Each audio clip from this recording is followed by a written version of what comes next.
চাওক 2025 চনত কোকৰাঝাৰ জিলাৰ দকমাত নিখিল বড়ো ছাত্ৰ সন্থাৰ 57তম যি বাৰ্ষিক অধিৱেশন সেই অধিৱেশনটো যেহেতু হ'ব ফেব্ৰুৱাৰী মাহৰ প্ৰথম সপ্তাহ গতিকে আজি অভ্যৰ্থনা কমিটি বনাইছে নিখিল বড়ো ছাত্ৰ সন্থাৰ সাধাৰণ সম্পাদক অনিন্দ্ৰ বসুমতাৰী সভাপতি কৰিমদাও ৱাৰী তেওঁলোকে আহিছিলে আৰু দকমা বনৰগাঁও আৰু ৰামপলবিল এই তিনিটা আঞ্চলিক এপছুৰ বিষয়ববীয়াসকল আৰু এই অঞ্চলৰ সমূহ ৰাইজক লৈ পেলাই এটা অভ্যৰ্থনা কমিটি তেওঁলোকে গঠন কৰিছে। এই অভ্যৰ্থনা কমিটিৰ মোকো দায়িত্ব দিছে। মই যিহেতু প্ৰাক্তন নিখিল বড়ো ছাত্ৰ সন্থাৰ সাধাৰণ সম্পাদক আছোঁ, গতিকে তেওঁলোকে বিচাৰিছে যাতে আমি সহায় কৰি দিওঁ তেওঁলোকৰ যিটো নিখিল বড়ো ছাত্ৰ সন্থাৰ যি অধিৱেশন সেই অধিৱেশনটো যাতে সুচাৰুৰূপে তেওঁলোকে পালন কৰিব পাৰে বা এই সভাখন যাতে সুচাৰুৰূপে হৈ যায় তাৰ কাৰণে তেওঁলোকে এই দায়িত্বটোত তেওঁলোকে আমাক ল'বলৈ অনুৰোধ কৰিছে। গতিকে প্ৰাক্তন ছাত্ৰ সন্থাৰ এজন কৰ্মী হিচাপে আমি এই দায়িত্বটো লৈছোঁ। তেওঁলোকে কৈছে যে এই 4দিনীয়া কাৰ্যসূচী আৰু মুখ্য অতিথি হিচাপে ভাৰতৰ হোম মিনিষ্টাৰ অমিত শ্বাহ ডাঙৰীয়াক তেওঁলোকে মুখ্য অতিথি হিচাপে আমন্ত্ৰণ জনাব বুলি কৈছে। গতিকে 2025 যিটো ফেব্ৰুৱাৰী মাহত হ'ব লগা যি নিখিল বড়ো ছাত্ৰ সন্থাৰ অধিৱেশন সেই অধিৱেশনটো হয়তো দেখিব লগা বা লেখত ল'বলগীয়া दिनै खोब माने आङो गोजोनग्लायनायजों दतमा ओनसोलनि दा क'क्राझार जिल्लानि दैदेनगिरि जाय बिथांमोना दिनै जोंनि 57थि बोसोरसालिया जथुम्मा दुलाराय बर' फरायसा आफादनि बेखौ खुंफुंनांगौनि थाखाय जे बानजाय आफाद दानाय बे बानजाय आफादनि माने बिबानखौ बिथांमोना दिनै रुजुननानै दिनै जोङो बानजाय आफादखौ जोङो दाफुंनो हानाय जाबाय। मासिगिरि हिसाबै दुलाराय बर' फरायसा आफादनिनो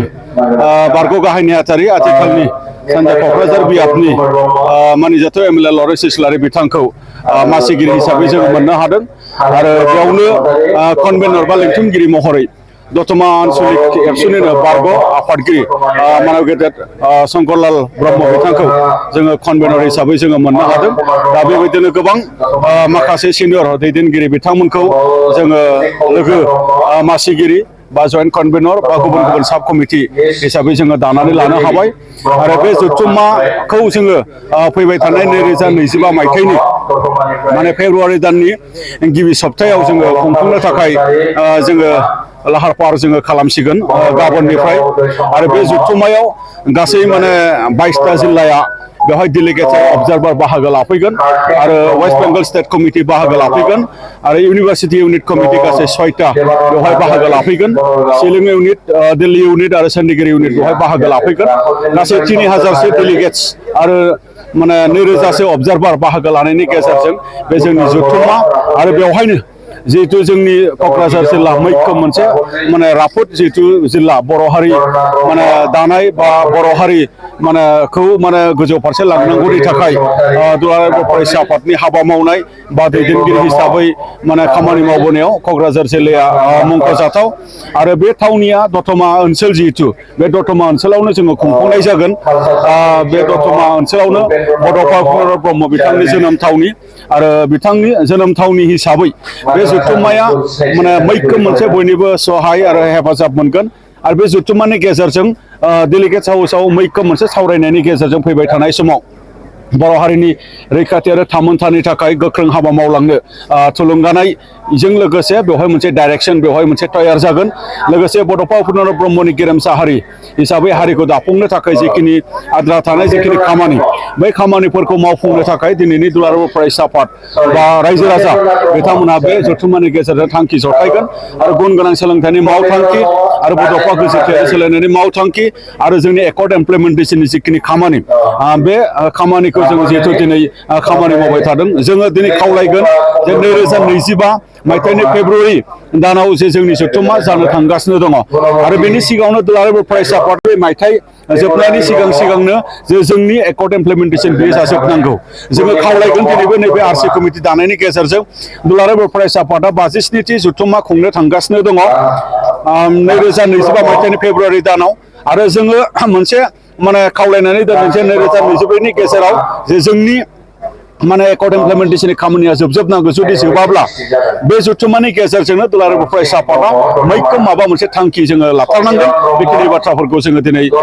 जोङो सानदों दा बेखायनो आं गोबां बाथ्रा बुंनो लुबैयाखै दिनै जायफोर बिथांमोना जोंनि आरसि कमिटिनि बिबान लाबाय बिथांमोननिसिम आङो रोजा रोजा साबायखर बावदों बिथांमोननियाव जोंहा मोनसे बिसास दङ मानो होनबा बिथांमोना एक्सपिरियेन्स बिथांमोना बड'फानि समनि आन्दलनाव दुलाराय बर' फरायसा आफादनि बिबान लाबोनाय बिथांमोना आन्दलनाव मैखोमै बाहागो लाबोनाय दैदेनबोनाय आरो बिथांमोना बायदि आफादनि माने बिबान लानानै खामानि मावनाय एक्सपिरियेन्स माने दैदेनगिरि बिथांमोनखौनो लानानै जोङो दिनै बे बानजाय आफादखौ बा गुबुन गुबुन साब कमिटिखौ जोङो दानानै लानो हादों बेखायनो बिथांमोननि राफोद खामानि मावनाय आरो रायजो राजानि मोनसे अनसायनाय बे अनसायनायनि गेजेरजों बे जथुम्माखौ खुंनायनि गेजेरजों दुलाराय बर' फरायसा आफादखौ गोख्रोंसिन खालामनाय आरो दुलाराय बर' फरायसा आफादा गोख्रोंसिन महर लानायनि गेजेरजों हारिनि रैखाथि आरो थामोनथारनि थाखाय साबसिन खामानि मावलांनो हागोनखौ आं मिजिंथिदों गोजोन्थों